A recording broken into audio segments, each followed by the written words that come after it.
online learning library. So we'll be recording it now, and it will get housed there after the fact for those who were not able to attend and for future reference for those who want to learn more about this topic.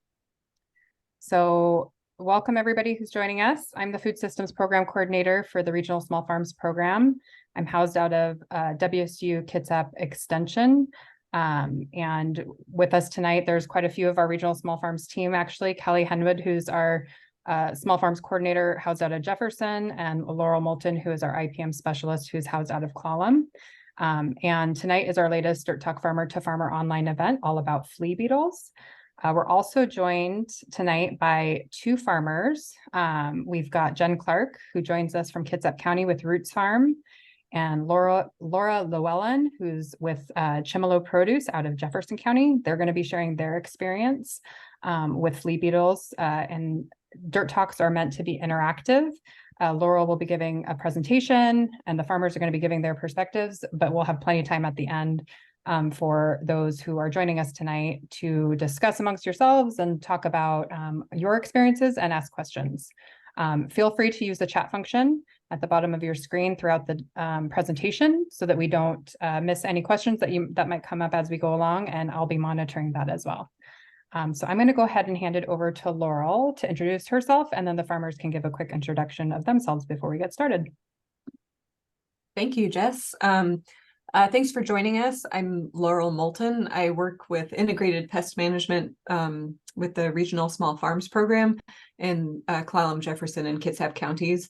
I enjoy participating in these dirt talks about various pests and diseases, so we can, see what tools are available and more importantly, figure out what is working for farmers. So I'll turn it over to Jen to introduce herself. Okay, I'm Jen Clark. We have a 10-acre no-till farm in Paulsbo. We've been farming for about 8 years and grow diversified vegetables and fruit, and sell at markets and wholesale and restaurants. Thanks, Jen. And Laura, can you introduce yourself? Yeah, my name's Laura Llewellyn, and I am growing on 1.5 acres of mixed vegetables and herbs. Some no-till, some till.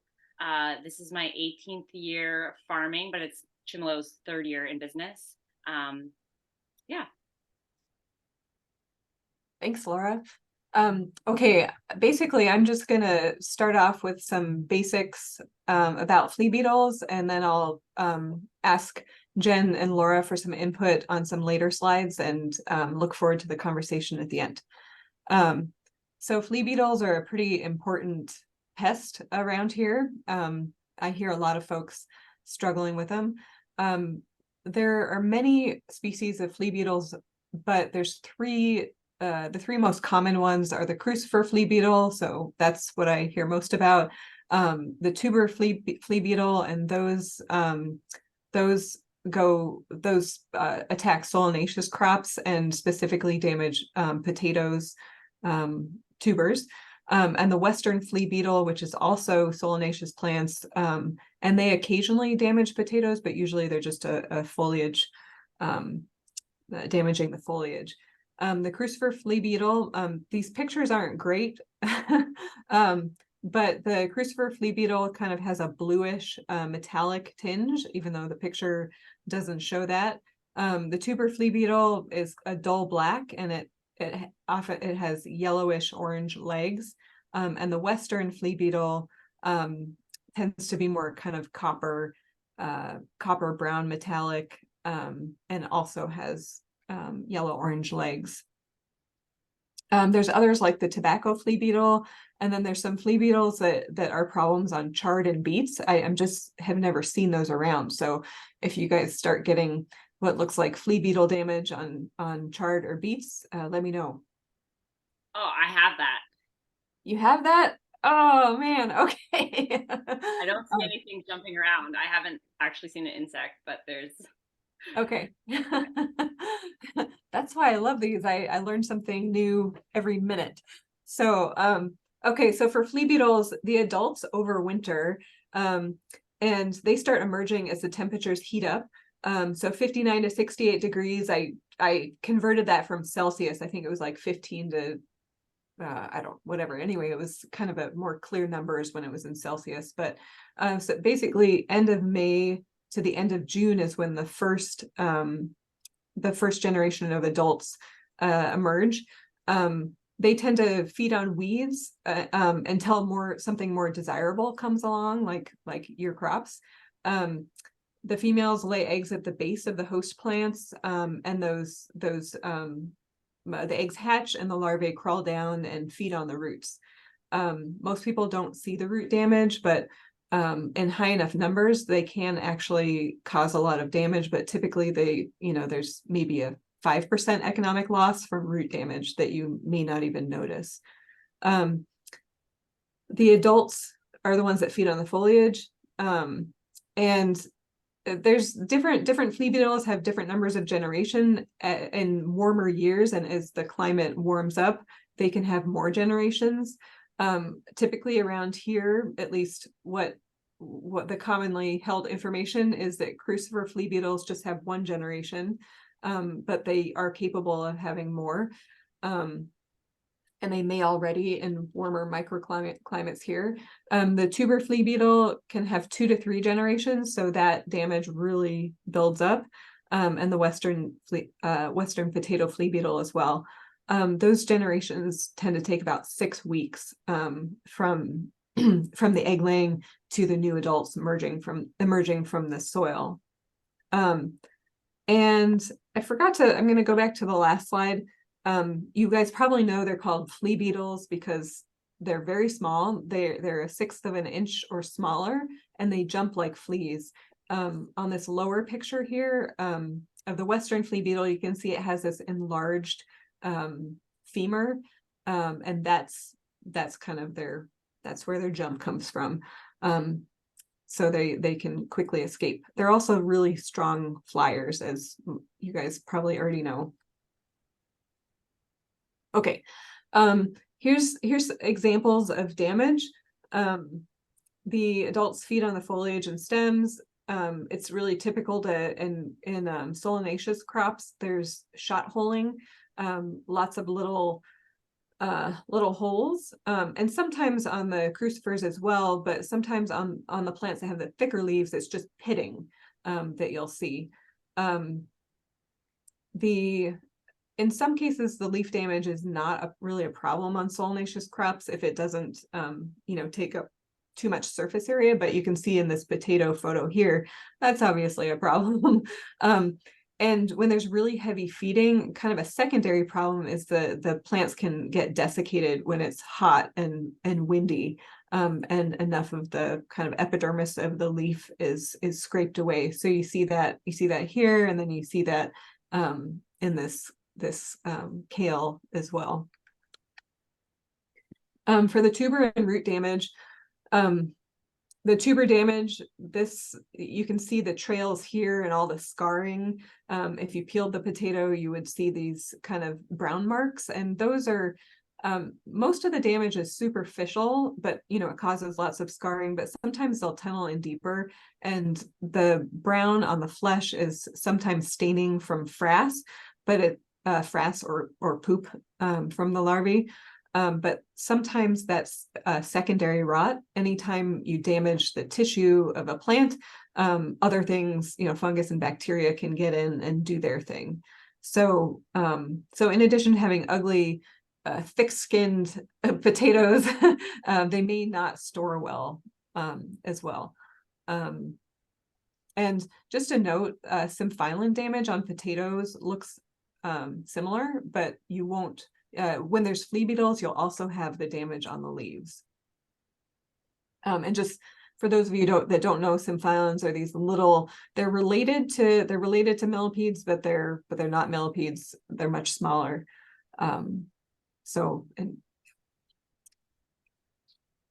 Okay, so that's the damage. And then I'm just going to go through just monitoring and tools that are available. So the monitoring, basically that's, I mean, you're watching, if you have a lot of flea beetles, they can wipe out your crop in just a day or two. So if you have seedlings or small transplants, you want to keep an eye on those and make sure the damage isn't getting too bad. Oftentimes, I think most folks around here have trouble with flea beetles coming in from neighboring fields. So focus on the edges. And sometimes you can just treat the borders. And then for potatoes, if you're having trouble with tuber damage, you can use a sweep net, which is just a big insect net. I'm happy to come out to farms and show people how that's done. And if you just walk through the field and sweep, you can count the number of flea beetles that you catch in 50 sweeps. And I looked at the number 10 beetles and 50 sweeps. That is not very many flea beetles, but apparently that's the level at which you will get what is considered economic damage to your potato crop if you do that when the potato plants are young. So those are just some options. For cultural management, there's some things you can do with planting schedules. If you get shorter season potatoes, plant them later, harvest them earlier. That kind of gets you out of there. If they have 2 to 3 generations for the tuber flea beetle, you can avoid some of the damage by just making the window that they're in the ground shorter. And then planting brassicas to mid to late July. And I'm curious, Jen and Laura, it seems like folks have trouble with flea beetles coming from other places, so I don't know if this tactic would work. What do you guys think?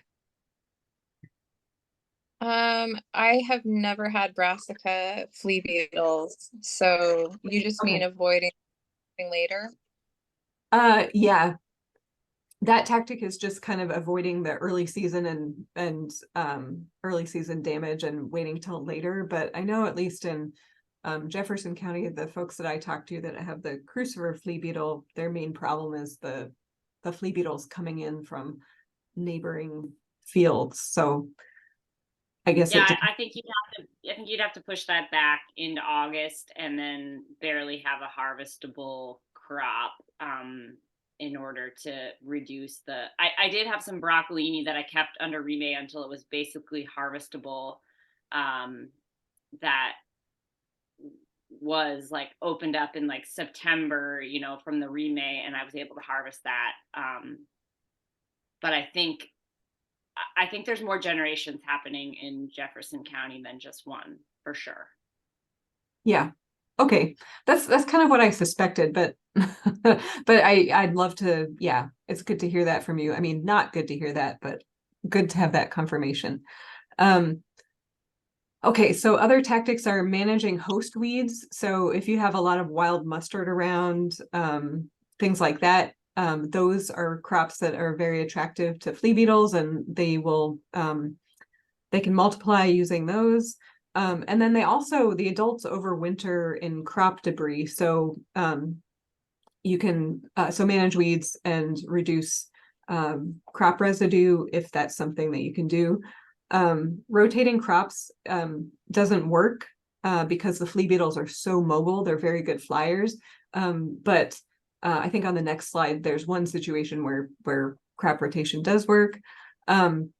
Trap crops, if you plant diverse, quick growing brassicas, you can either it sounds like these are ones that you can if you plant a diversity, you'll have different phenologies, kind of different chemical makeups, and so that crop potentially can be attractive to flea beetles all season and keep them away from your main crops.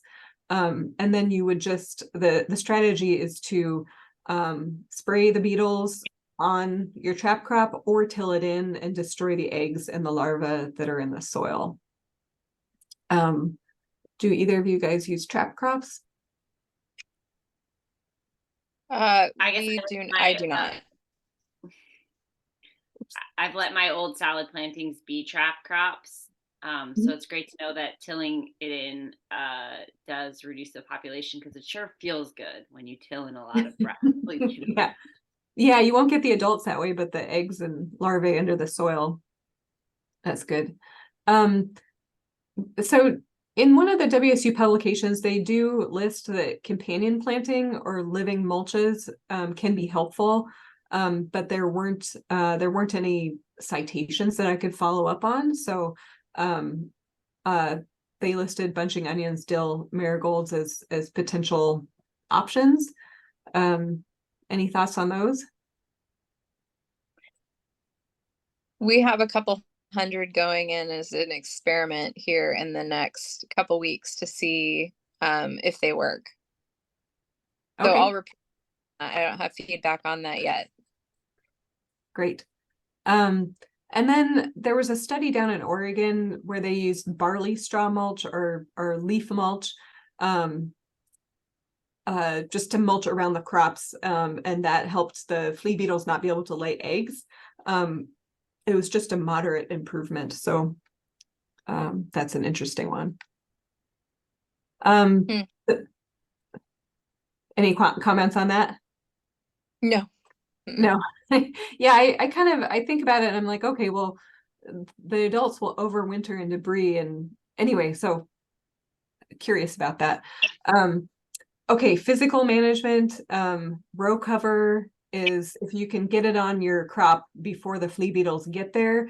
And this is one that you can use in combination with rotation. You don't want to put row cover down if you've had brassicas in that spot before, because then the adults will just emerge under the row cover and just have a party without any, native predators or anything to get them. So row cover is really effective. This picture is how not to weight it down. If you really want it to be effective, putting dirt on the edges and really making sure you have as few openings as possible for flea beetles to get under there. That can work well. Do either of you guys use row cover? Lots. Yeah. That's one. Oh, go ahead. I think row cover is very effective. If I'm going to grow a salad green, I'm at this. So I have multiple spots, and some of them I don't actually have any flea beetle pressure at, but at my large field where I have flea beetle pressure, everything that is a brassica has got to start out under row cover, or it's pretty much going to get decimated. I think an alternative to row cover is insect netting. As it gets hotter, it's more expensive. So if I'm using dirt, I put a shovel scoop every 5 feet. If I'm using sandbags, I can get away with about every 20 feet a sandbag. My most recent salad planting, that did not work out, but up until this point, I've kept the flea beetles out with just pulling it tight between those sandbags every 20 feet. Okay. Yeah, so on my farm, we pretty much cover, I'm going to say about 80% of the crops, and we use the metal hoops and protect net, which is the insect netting. And typically we'll clip the insect netting to the hoops with just a little clip, but the crops that are more critical, if you're really trying to keep flea beetles and other pests out, I actually started taking 1-inch 10-foot sticks of 1-inch PVC, and I fill it with sand and I glue caps on the end. And so what that does is that creates a very heavy, even seal of the insect netting. And so on the crops that are more susceptible, we use those PVC weights. Cool. All right. Okay. Of course, we always want to promote encouraging natural enemies, natural predators on your farm. So this will just, it's kind of the toolbox. There's many tools in it, and each of them do a little bit. So planting plants to attract native predators isn't going to solve the problem, but it'll make it a little bit easier.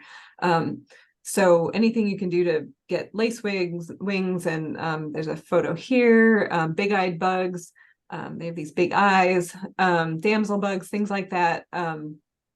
That's great. There's also a native parasitoid wasp that will get flea beetles. So anything you can do to add floral resources and plants that attract predators is great. These are just some examples. Alyssum is always good. Any plant in the carrot family, chamomile, marigolds, clover, and others. And then nematodes is another form of biocontrol, and I'm really curious to hear about this from farmers. But basically, I'll just give an introduction. Entomopathogenic nematodes are microscopic roundworms that live in the soil. They're parasitic, and they have four stages in their larval stage, and the third one is mobile. Everything else happens inside another insect. So they parasitize other insects like the larvae of flea beetles and other things in the soil. There are also bad nematodes out there, but anyway, these ones are good. For success, since they're living organisms, you just have to make sure you get a species of nematode that will attack the insect you're interested in. You want to plan ahead, so order them pretty soon before you're going to apply them. But it sounds like these days you can store them. You can store them in the fridge for longer than you used to be able to. You have to make sure that you have on the label that comes with it, they'll have all sorts of information about the correct soil moisture, if you should irrigate before and after, soil temperature, and when to apply it, because sunlight can kill them.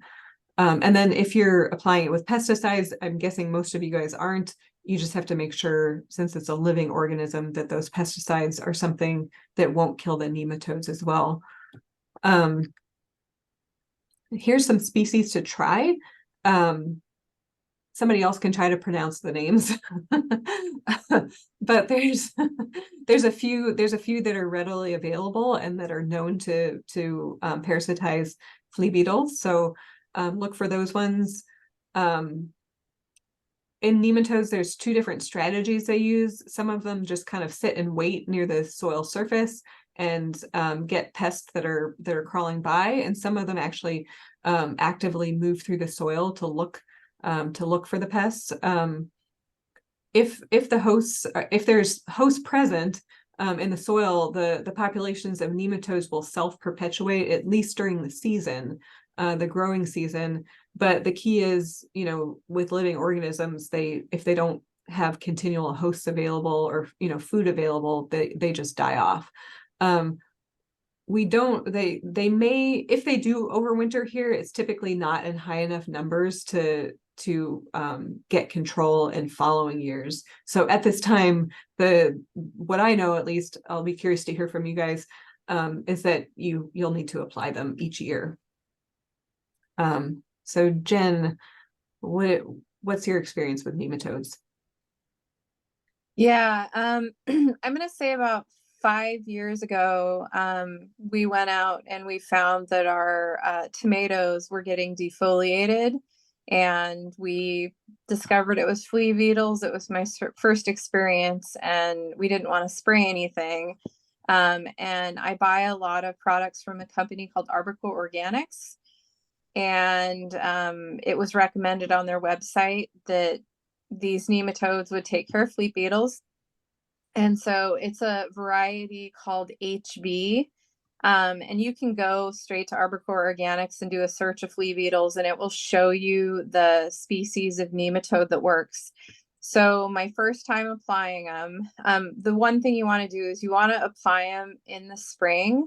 You can't apply them too early, because if it's too cold, they won't survive. So it has to kind of be warm enough for them to live, but you want to do it when it's still raining. We usually try to order every year the nematodes when it warms up and it's still raining, because they really need moist soil to penetrate and just get in the soil and also live.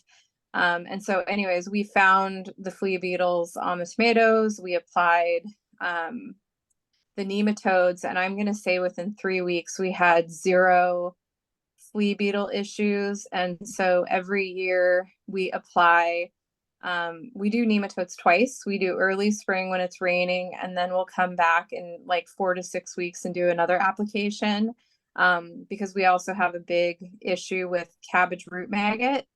And so we get like a mixture of different nematodes. And so we don't have cabbage root maggot or flea beetle issues anymore just by repeatedly applying every year.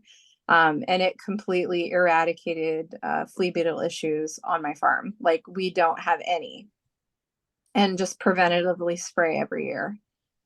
So yeah, that's. So just a note, the HB is this one. On the Arbico website, I noticed that they, when they call it SC, that's this one, and then they also have SF. They do have the HB, they sell it alone, and then they also sell one that has 3 different species, which it has both of these plus the SF. And as Jen noted, so you have, I have a list here. So the HB,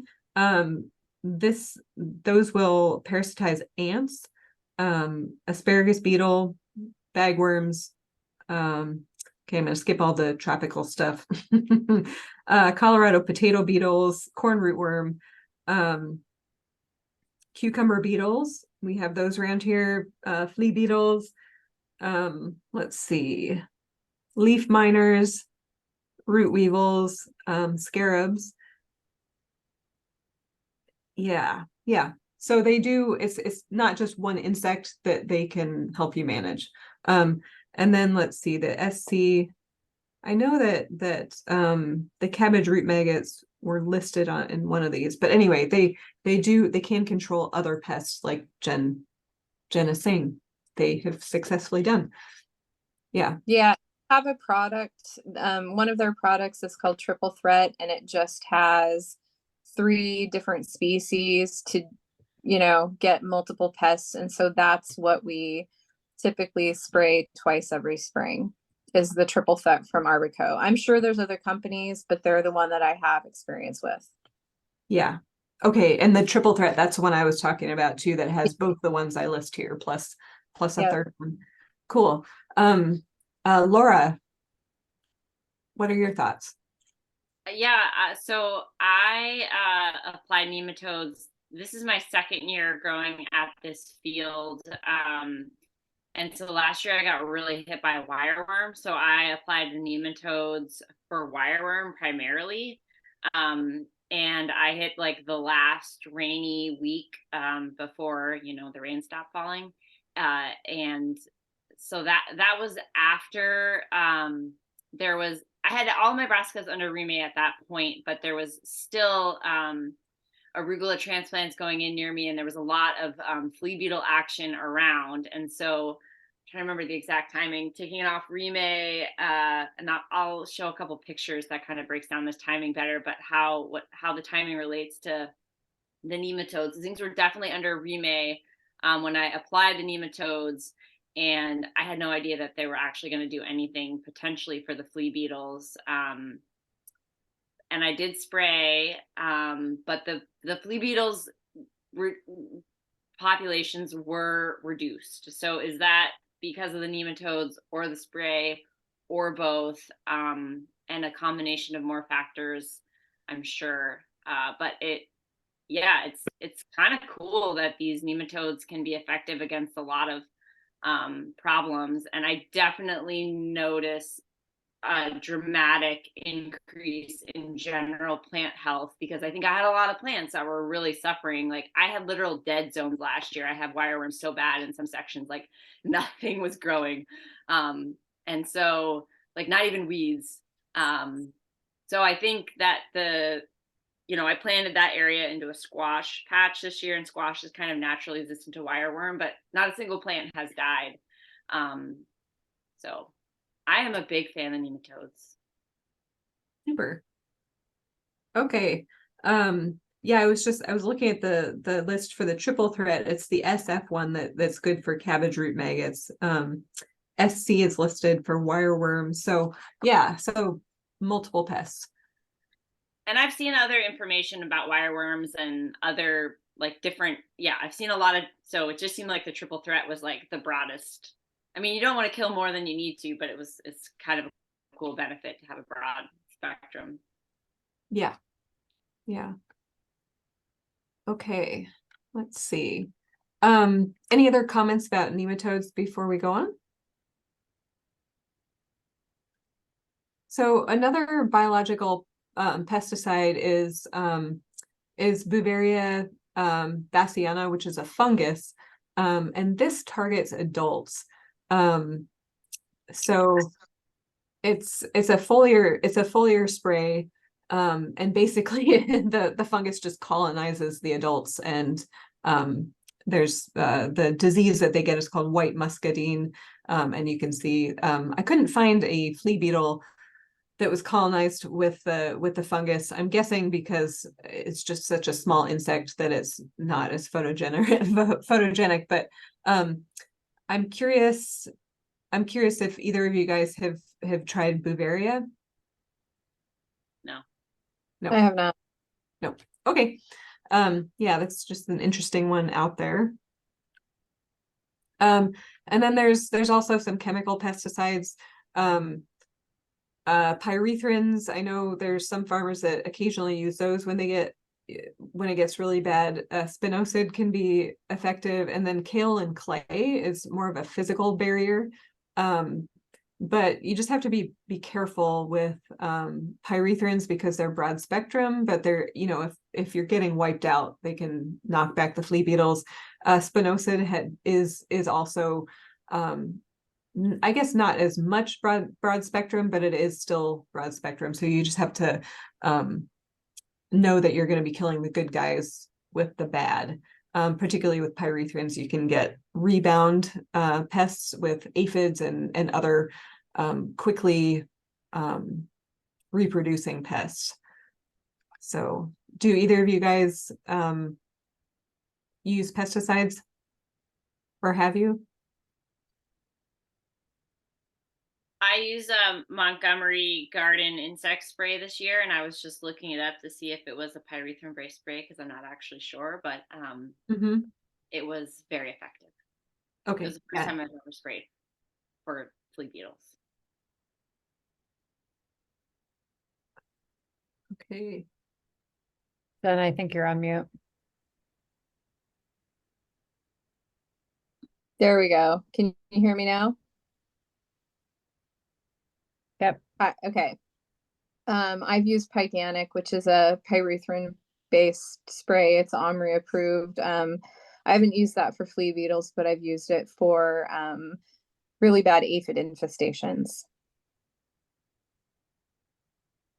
Sure. Okay, and Laura, I looked up the Montgomery, and I think that it looks like it's a spinosad product. So anyway, these are available for your last resort when you're just getting totally wiped out. Laurel, really quick before Yep. you go to resources, there's a question in the chat about timing. So the question is there still time to use nematodes? Given the life cycle, and I think there is, particularly if there's multiple generations. If you read the label, usually it just says to make sure you irrigate before and after, just to so you have moisture in the soil. The nematodes travel in the water-filled pore spaces in the soil, so it's really important that the soil is wet but not soggy, because they can also drown. And then after you spray them on, they recommend that you water them in lightly, partially to wash them off the plants and get them into the soil if you spray them on the leaves. And then if you do the application in the evening or on a cloudy day. So I think there's still time, but perhaps Jen or Laura, you can talk about what your experience has been. I'm doing another nematode application this week. It's not for flea beetles, but another way that they can be applied.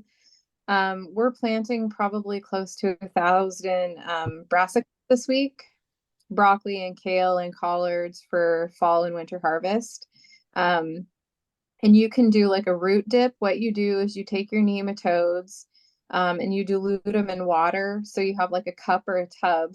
And as you're planting your brassica plugs, you can dip the plug into the nematodes and you have it directly there. So if it's a pest that's actually directly affecting the root zone, you can also do that. You can do a root drench on the plant to protect the plant at planting time, and then you water that in.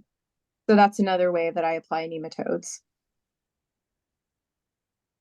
One thing I forgot to mention with nematodes is I think Jen, you were the one who mentioned you don't want to do it too early because they'll die because of cold.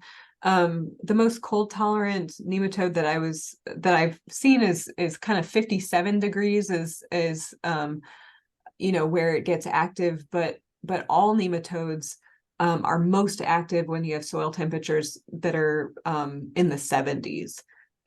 So I'd say it definitely isn't too late. So what I recall from the triple threat is that your soil temperature was supposed to be over 41 degrees and you were supposed to keep the soil moist for 2 weeks after application. So there was a really little window that our soil temperature was 41 degrees and it was still raining this year, but it was small. Do they say to apply it at 41 degrees or that's it was like lowest? No, it was like 41 to I don't know 100, or it was a soil temperature that we don't see was the upper limit of when you apply it.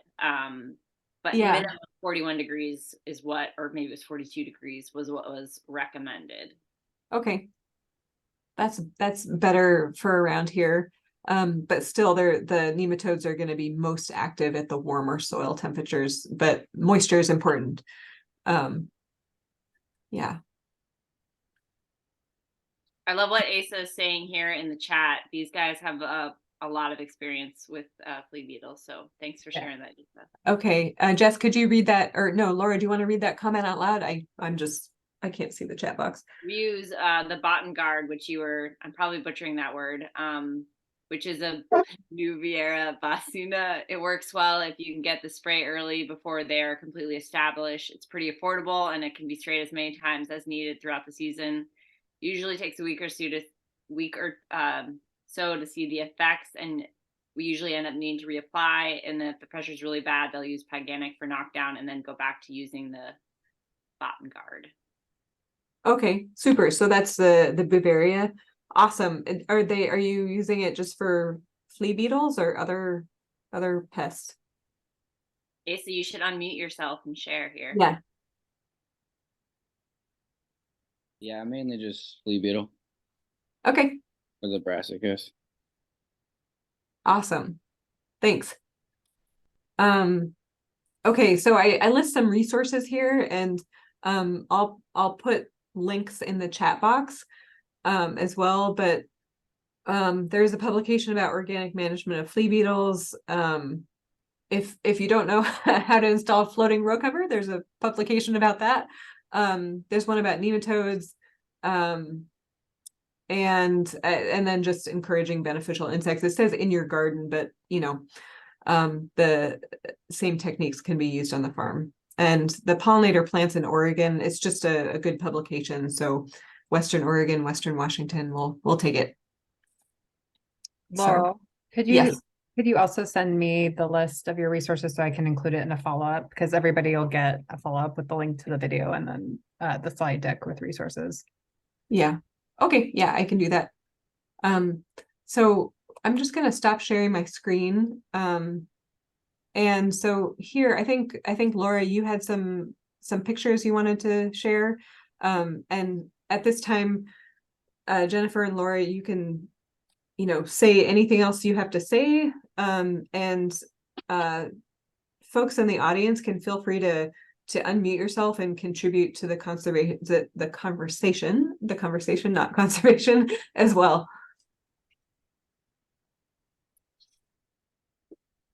Okay, so I just have a couple slides. And so mostly what I'm talking about is Brassica flea beetle. Again, this is the second year that I've been growing in this 1 acre plot. And I have a really wonderful neighbor who grows some large seed crops, for example, 5 acres of arugula. And so last year was my first year in this plot. I didn't have any flea beetle pressure early on, even though he had flea beetle pressure. The what I have found overarchingly is like healthy plants do not attract flea beetles. So I have 4 different growing locations, and two, like the other 3 are, you could say, relatively isolated. But I really have zero or almost zero flea beetle problems there. I think that I've been growing in these gardens for a long time, building up the soil, really trying to grow nutrient dense produce, and the plants are really thriving. There's a lot more diversity of crops and a lot of things happening, that flea beetles are just really not a problem. But in this bigger field, I'm also growing a lot of brassicas. It's more row crop style. And so here is a demonstration of just how kind of quickly things can go downhill. So, okay, August 3rd, obviously those plants are pretty stressed. They were really getting hit by wireworm. Then the ravens came and just like pulled out a ton of plants. But like a week later, the arugula seed crop was combined, and like so many flea beetles just flocked to my plot that the picture on the right was really the start of the defoliation. And I was just shocked. I've never seen plants get defoliated so quickly and so intensely. And I didn't really have like mustards or salady. I think that's what the flea beetles prefer. Supposedly they don't even really go for broccoli, cabbage, kale because of the thicker leaf structure, but that isn't what I saw. So again, as I mentioned before, like for all of those smaller crops, salad crops, I'll start them under remay, keep them under there 100% of their life. These brassicas I did start under remay, but they're, relatively large by this point. I had taken the remay off. So, okay, that was, so the kale plants were stressed. Those were what the flea beetles went to first. A day later, if you look in the background of that broccolini picture, like there's starting to be some flea beetle damage there, but it's still like harvestable and happening. And this was like a new broccolini planting that was just coming on. So a week after that, so 2 weeks after the flea beetles showed up roughly, they're just like, it was just insane what happened. And I thought I had more pictures, but you don't always take pictures of the bad things, but that's pretty telling. So then this is like some older lacinato that was a spring planted lacinato. So again, a week after the flea beetles came in, they really weren't bothering the like older, mature kale plants. Well, okay, like 2 weeks later, they're just like hitting everything. And so eventually, I didn't do anything. I didn't spray, I didn't do nematodes. I just like watched things die, I thought. But they eventually did grow out of it. But it took until October until like they were harvestable. And I think that the flea beetles were actively present until like some point into September. Like they were, because then I did do some fall mustard, salady type crops under remay, and they were just there for a really long time. So I did, during this like I don't know, felt like apocalyptic flea beetle time, I did transplant some broccolini and kept it under row cover, as I mentioned, until it was harvestable. And I pretty much took off the row cover and started harvesting it. And that was successful because then the flea beetles had subsided enough by that point. So, okay, I just don't have a lot of great pictures. So on the left, you can just see like how, like I had abandoned that broccolini. Just, it was no longer harvestable, but just seeing like them coat the flowers was pretty crazy. And then I wish I had more pictures of the damage, but the picture on the right there was this like just amazing charred island that was so green and lush. And then on the left, that's the red Russian kale, or what was left of it. But it did grow out of it, and it did become harvestable by, some point in October or November, like hardly. But then there was like some spring regrowth because I just didn't till it in. But so it was pretty overall amazing to see the resiliency of the plants. And so then that was all last year. So flash forward now to the spring, May 12th, maybe a couple days before this, took the remay off, first pick, some really lush, beautiful lacinato. There was definitely flea beetles around. I should have been aware, but last year they didn't bother me at this time, right? So then they moved in and very quickly like made my, bed of lacinato be very not pickable. So I decided to react this time, and I sprayed Montgomery garden insect spray, which is just kind of looking at the spray options at my scale. It was a pretty economical choice. So I sprayed Pacific Grow as a foliar feed first thing in the morning, and then I followed it with the Montgomery garden insect spray to just kind of try to give the plants a boost to grow out of it, as well as like combating the flea beetles. And it was really effective. The flea beetles like were pretty much gone. So then the timing of that was probably, I mean, I probably had the major flea beetle weeks after the nematodes. So that's where I'm like, don't really know how effective the nematodes were, but the plants were doing better. This kale was transplanted, and then I applied the nematodes a few weeks later. And so the plants that I transplanted about the same time that I applied the nematodes, which I don't have a picture of, have been healthy like out of the gate. And while they did have some mild flea beetle damage, and I did give them the same spray regimen, they've just like the whole time just been happier, healthier plant that have really withstood outside of the flea beetle damage.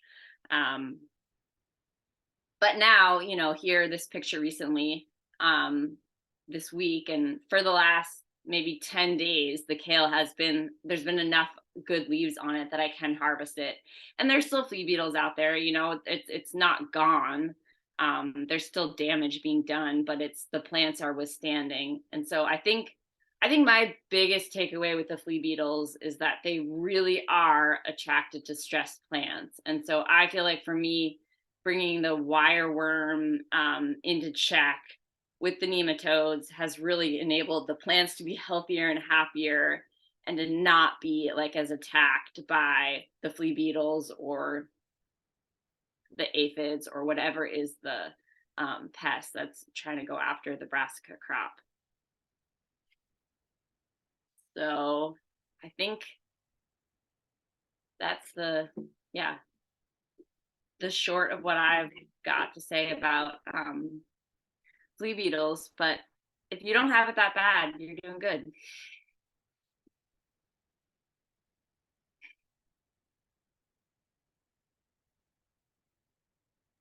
Jen, anything else you want to say? You're muted.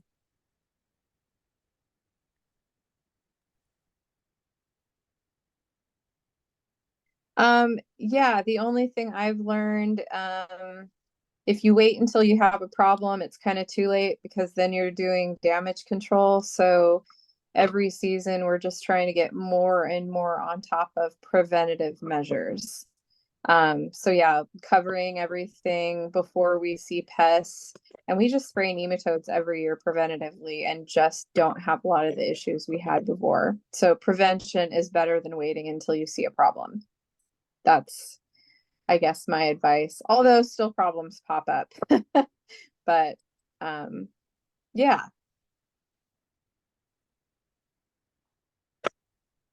And to chime in from the chat, Asa, I see you saying, I think the heavy early population is due to such hot weather recently. And I totally agree. But last year, Keith had a lot of flea beetles going on, and they really weren't bothering my plants for whatever combination of reasons. And, they were slightly further apart, but I think this year the population is just building, and it's just like it's there now, and it moved into my plot last fall, so now it's in my plot, not just like in the other surrounding fields. So Yeah.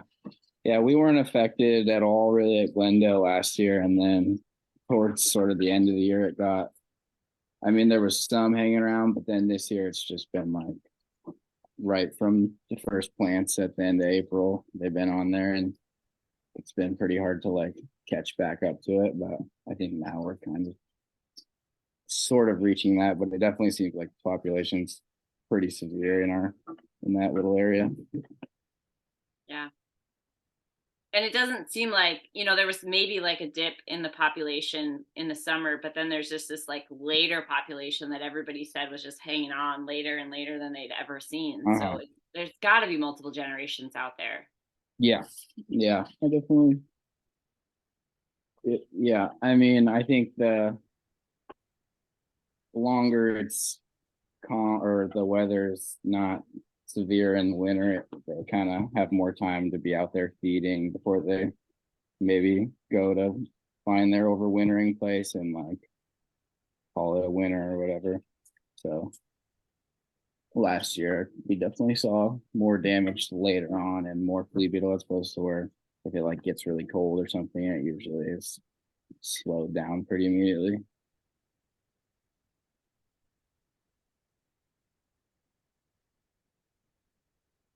Laurel, I'm curious if you have ever heard of any pheromones that the flea beetles are attracted to. A researcher, not really in agriculture, but was just suggesting like about invasive pests, which flea beetles are arguably not invasive, but there's a problem. That if we had a pheromone trap for them, that like we could trap the adults. Yeah, so there are no pheromones that I know of for flea beetles, but recently I was helping out with some wireworm studies. Brooke Brower is a WSU extension guy who was doing some research on wireworms, and he was using traps that had pheromones in them to detect which wireworms or click beetles were present. And with wireworms, those traps are not a viable management tool, just because they don't have a huge range, and it just doesn't seem to impact the population much.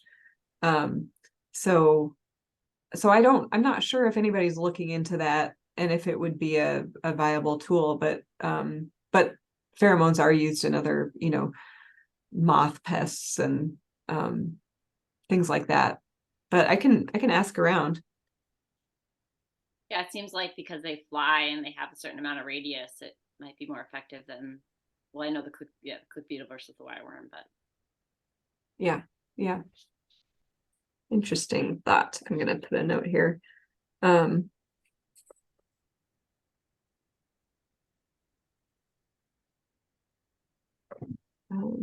it kind of seems to me like if nematodes are going to really be effective and they're overwintering on our edges, then we should also be like spraying our borders and roads and edges around the field, not just like in the field.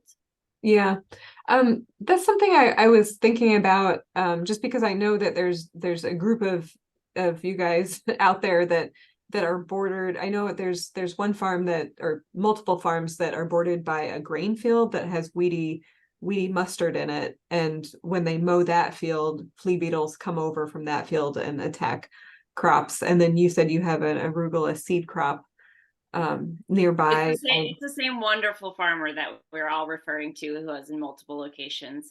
Oh, okay.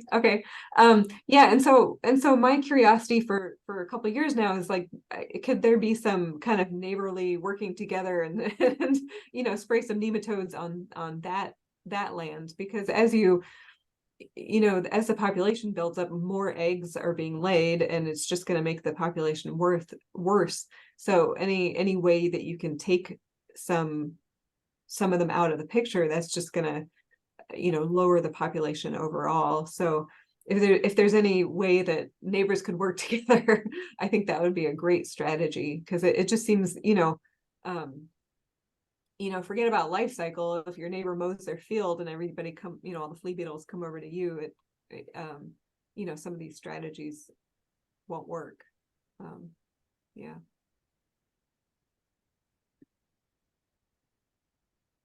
Yeah, Asa, I wonder if the mowing of that mustard field is when the flea beetles showed up for you, or if they were there before that. Yeah. Because I was gonna say, if you hadn't really had flea beetle problems before, you had a big problem last summer or late summer, then those beetles are going to be laying eggs in your field, and so that's probably why another contributing factor for the reason you had earlier problems in addition to the weather. Totally. Yeah. Yeah. Shai, can you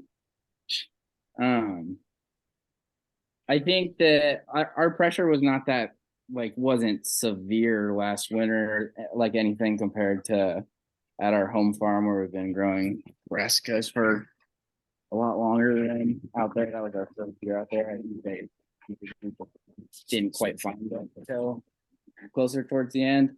Because I don't even know. I think when he mowed his field, it brought some over, yes, but it seemed like they were already kind of around, like maybe coming from Red Dog and like just in the area.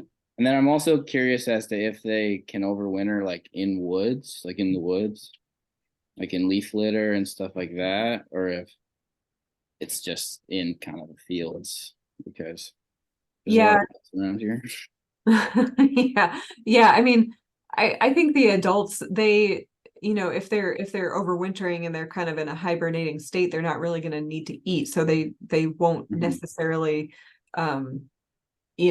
overwinter right next to brassica weeds, but in all the literature it just talks about field edges. The field edges that stayed wet but well drained are kind of most attractive. If there's places that are flooded, that that will kill them or be less attractive for overwintering. But I'm assuming that they would overwinter in the woods as well. I just don't think they travel.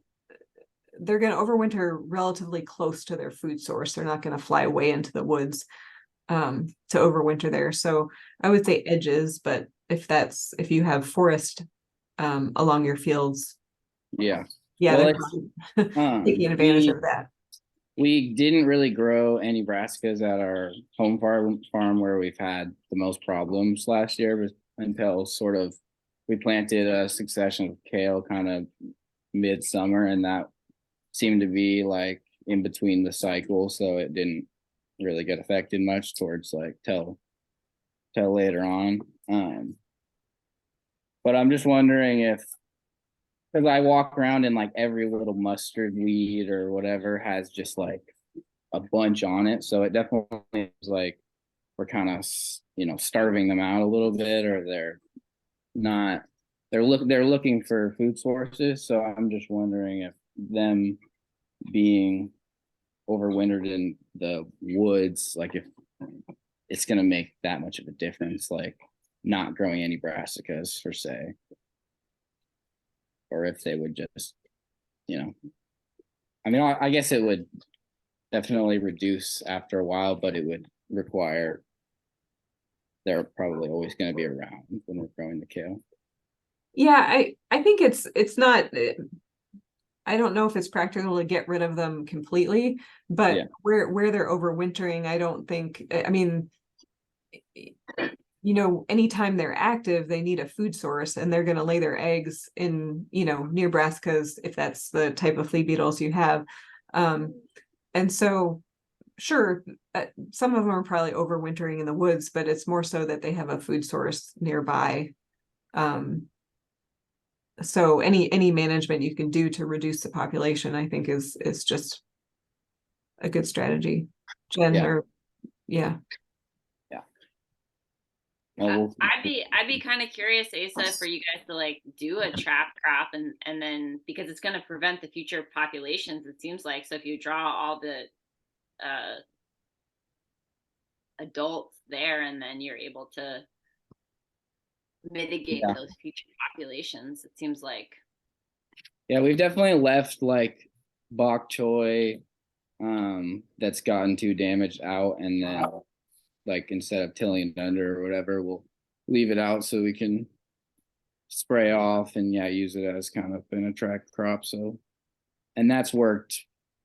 Like it definitely helps out, but I think we're at the point where we need more of like a full kind of like where we're not growing any brassicas during early or late season at this location, and then we're growing them at a different location as opposed to avoid the providing all the food when the adults are looking for food.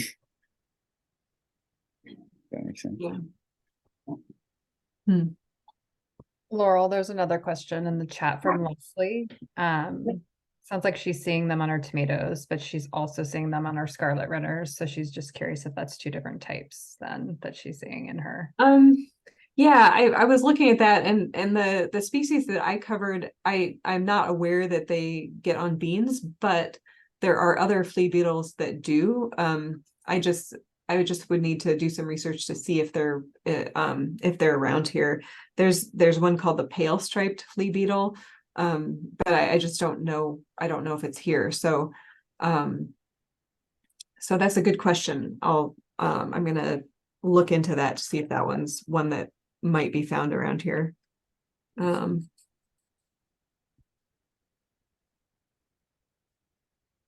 Thank God we don't have the full spectrum of flea beetles here. There are so many kinds of flea beetles. Yeah.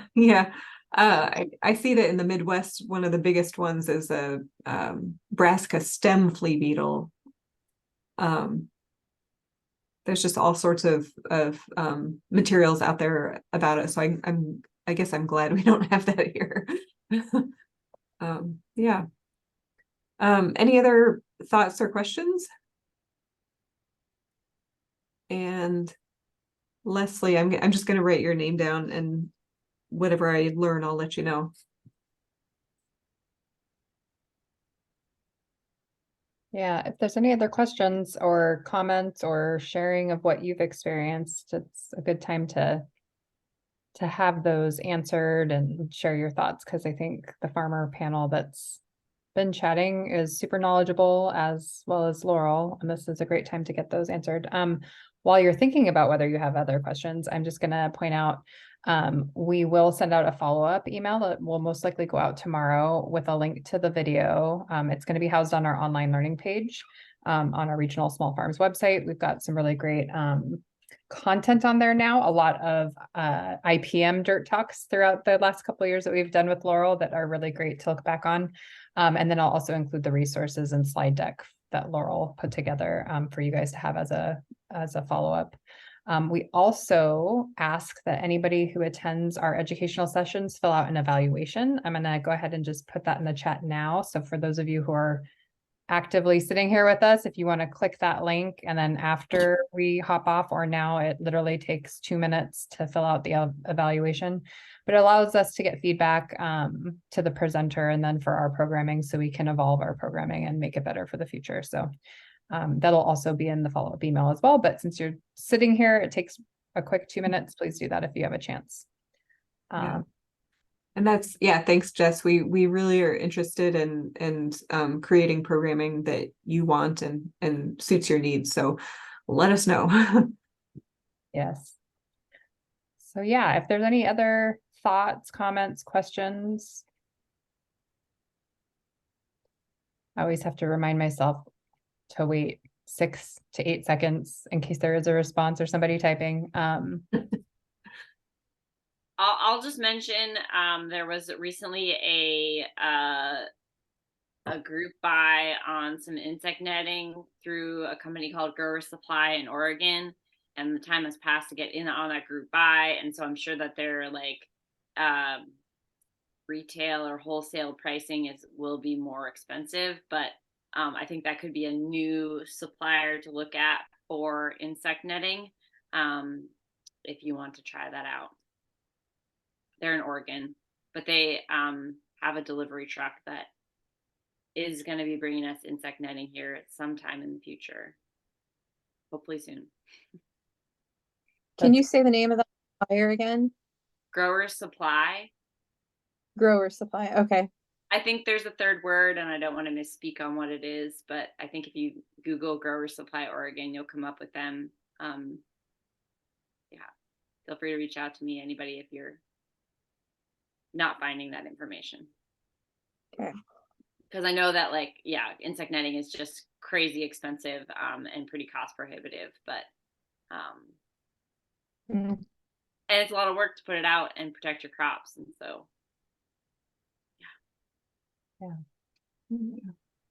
Well, that is great information. Thank you for sharing that. And yes, thank you, Laura and Jen, for being on as our farmers and sharing your insight into the wonderful world of flea beetles for the group that's involved today. And Laurel, thank you for as always, leading the discussion and presenting on everything that you're bringing to the table. I'll go ahead and send out that email tomorrow. Laurel, do you have anything else that you want to say to the group before we say goodbye? Nope, but yeah, thank you to Laura and Jennifer, and thank you to those in the audience who chimed in. That's really valuable information that everybody shared, so thanks.